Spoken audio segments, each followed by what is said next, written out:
ان شاء الله ما يظل ولا واحد ما يتعبى بحمود، وما يظل ولا واحد ما يتعبى يا بنخله يا بشي شغله. المهم السياره تنصدم خيوه.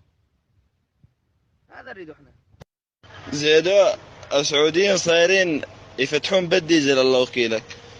والله صاير يقول لك لا لا لا، انا اعرف ورشه ومسوي حاله متعرف عليها من 20 سنه، ما يريدون ورش والله. ان شاء الله اذا اصدفنا شي واحد غشيم نجيب لك اياه تبشر. بس الحس يا زيد ذا جو ال 500 وهذا فوق ال 500. احنا نريد زبون يرد يرجع يدق علينا، مو والله يدق علينا يا كلب يا واطي يا حشره يا حقير نزلتني عند هذول شالوني من دون ملح. ما يصير هجدان يا زيد، نزلنا عندك والله الزباين ما يرجعون يدقون علينا نهائيا. ما ننزل عندك الا الزباين الدفيع على اساسه هو بالزيت. يا شباب ابشركم اللي عنده زبون خاص بيو لا يجيبوا علي ياخذوا على غير ورشه، جيبوا لي الزباين اللي معي فتلقطونها من الشوارع، لانه يخرب عليكم زبون من قولات ابو سالم. عرفتم؟ عنده شاين زبون مثل الذهب وانا مخربوا عليه. انا زلمه ما اعرف الا نيش مرت زبون من الاخر. من الاخر غيوه.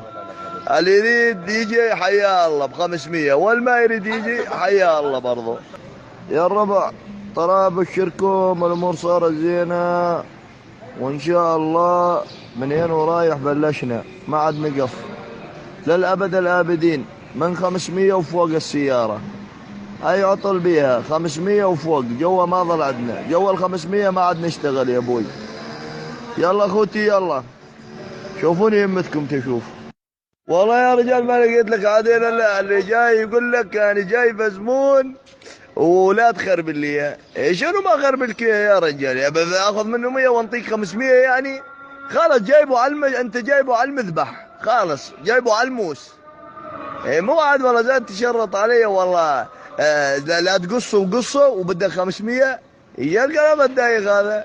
والله يا ابو سالم بس يجي افرككم بلاجم بس طولوا بالكم علي شوي.